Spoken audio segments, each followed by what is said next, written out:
Hello everyone. चलिए आज की क्लास हम शुरू करेंगे। हमारा पहला प्रश्न देखिए, भारत के 69वें ग्रैंड मास्टर कौन बने हैं? सही जवाब है प्राणेश एम बने हैं, ऑप्शन सी सही है। अगला प्रश्न है, हाल ही में बेलिंडा क्लार्क एससीजी कांस्य प्रतिमा प्राप्त करने वाली पहली महिला क्रिकेटर बनी। यह किस देश से संबंधित है?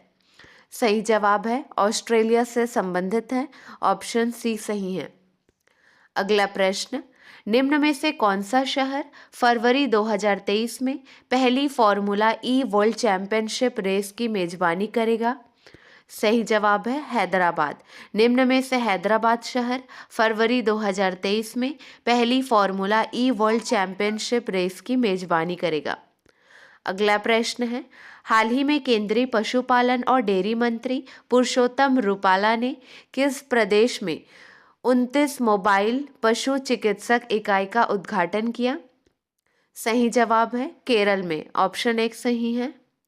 अगला प्रश्न, जनवरी 2023 में भारत का पहला समावेश उत्सव पर्पल फेस्ट कहाँ शुरू हुआ? गोवा में शुरू हुआ। अगला प्रश्न है, किस राज्य में ताड़ के पत्तों का पांडुलिपि संग्रहालय का उद्घाटन किया गया? सही जवाब है केरल। केरल राज्य में ताड़ के पत्तों का पांडुलिपि संग्रहालय का उद्घाटन किया गया। अगला प्रश्न, हाल ही में किसे बैंक ऑफ सिंगापुर के नए मुख्य कार्यकारी अधिकारी के रूप में नियुक्त किया गया है? सही जवाब है जेसन मू को नियुक्त किया गया है, ऑप्शन टू सही है जेसन मू। अगला प्रश्न, हाल ही में भारतीय अंतरिक्ष अनुसंधान संगठन इसरो ने देश में अंतरिक्ष प्रौद्योगिकी स्टार्टअप के विकास को बढ़ावा देने के लिए किसके साथ सहयोग की घोषणा की? सही जवाब है माइक्रोसॉफ्ट, ऑप्शन टू सही है। चलिए ध्यान दीजिए, 5 जनवरी को भारतीय अंतरिक्ष अनुसंधान संगठन इसरो ने देश में अंतरिक्ष प्रौद्योगिकी स्टार्टअप के विकास को बढ़ावा देने के लिए माइक्रोसॉफ्ट के साथ सहयोग की घोषणा की। इस सहयोग के माध्यम से इसरो द्वारा चिन्हित स्पेस टेक स्टार्टअप्स को Microsoft for startups founders hub platform पर ऑन बोर्ड किया जाएगा। लास्ट पॉइंट है, यह प्लेटफॉर्म स्टार्टअप्स को आइडिया से लेकर यूनिकॉर्न तक उनकी यात्रा के हर चरण में सपोर्ट करता है। अगला प्रश्न है, हाल ही में किस राज्य ने गौरीपुर शाही परिवार के ऐतिहासिक मटियाबाग हवा महल को एक विरासत स्थल के रूप में संरक्षित करने के लिए अधिग्रहित किया? सही जवाब है असम, ऑप्शन टू सही है। असम सरकार ने धुबरी जिले में गौरीपुर शाही परिवार के ऐतिहासिक मटियाबाग हवा महल को एक विरासत स्थल के रूप में संरक्षित करने के लिए अधिग्रहित किया। गोलपरिया लोक गायिका प्रतिमा पांडे बहुरा की स्मृति में एक संग्रहालय के रूप में इसकी बहाली और संरक्षण के लिए शाही संपत्ति को राज्य को सौंप दिया गया था।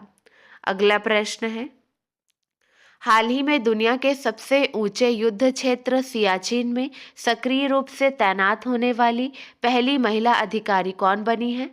सही जवाब है शिवा चौहान बनी है। कैप्टन शिवा चौहान दुनिया के सबसे ऊंचे युद्ध क्षेत्र सियाचिन में परिचालन के लिए तैनात होने वाली पहली महिला अधिकारी बनी। तैनाती से पहले कैप्टन शिवा चौहान ने भारतीय सेना के अन्य अधिकारियों के साथ सियाचिन बैटल स्कूल में 1 महीने का कठोर प्रशिक्षण प्राप्त किया।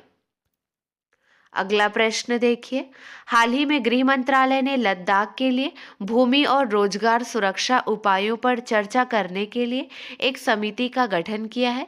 समिति की अध्यक्षता किसके द्वारा की जाएगी? नित्यानंद राय के द्वारा की जाएगी, ऑप्शन सी सही है। गृह मंत्रालय ने लद्दाख के लिए भूमि और रोजगार सुरक्षा उपायों पर चर्चा करने के लिए एक समिति का गठन किया है। समिति लद्दाख की भौगोलिक स्थिति और इसके सामरिक महत्व को ध्यान में रखते हुए इसकी अनूठी संस्कृति और भाषा की रक्षा के उपायों पर चर्चा करेगी।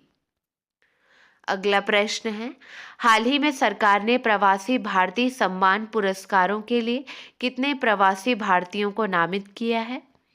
सही जवाब है 27। सरकार ने 27 प्रवासी भारतीयों को प्रवासी भारतीय सम्मान पुरस्कारों के लिए नामित किया है। प्रवासी भारतीय दिवस सम्मेलन का 17वां संस्करण मध्य प्रदेश के इंदौर में 8 से 10 जनवरी 2023 के दौरान आयोजित किया जा रहा है। अगला प्रश्न है, जनवरी 2023 में 4 साल के कार्यकाल के लिए एशियाई प्रशांत डाक संघ के महासचिव का पदभार कौन संभालेगा?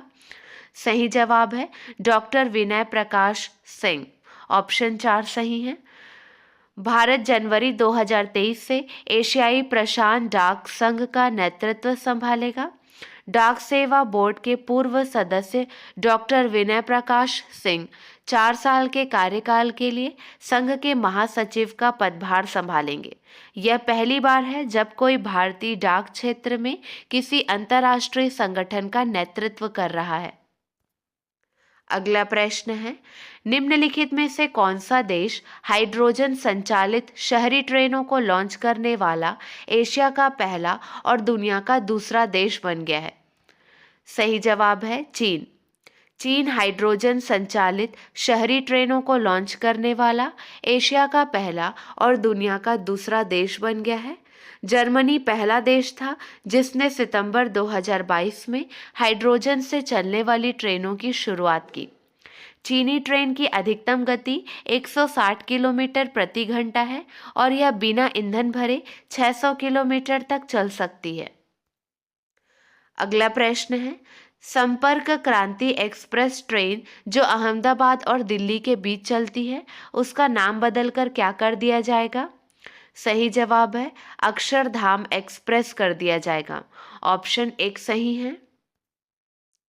अगला प्रश्न, चलिए अब हम कुछ प्रश्नों का रिवीजन करेंगे।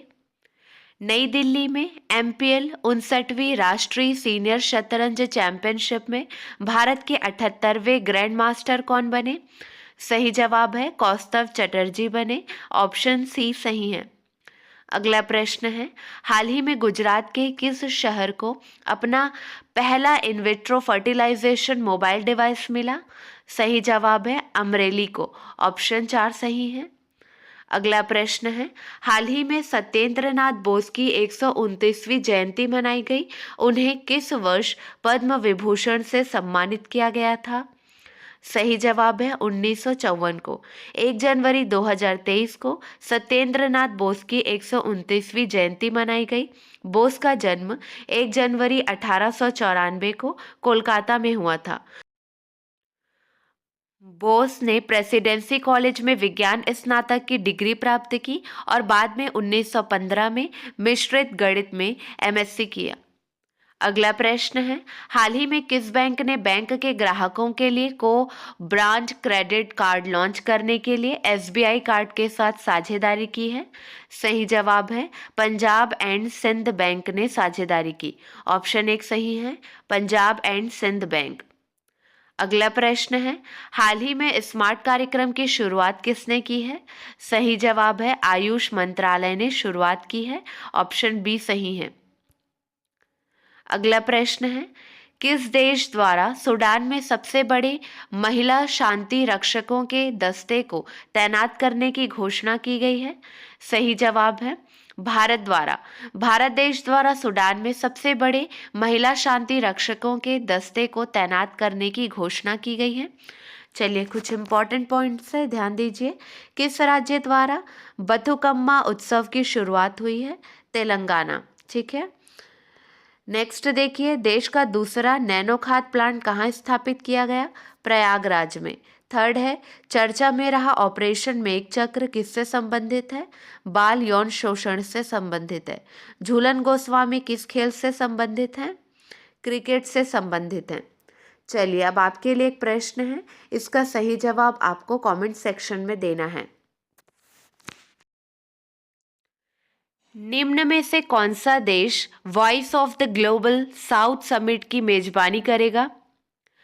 आज के लिए बस इतना ही। अगले वीडियो में मिलेंगे नए प्रश्नों के साथ। Keep watching and keep learning.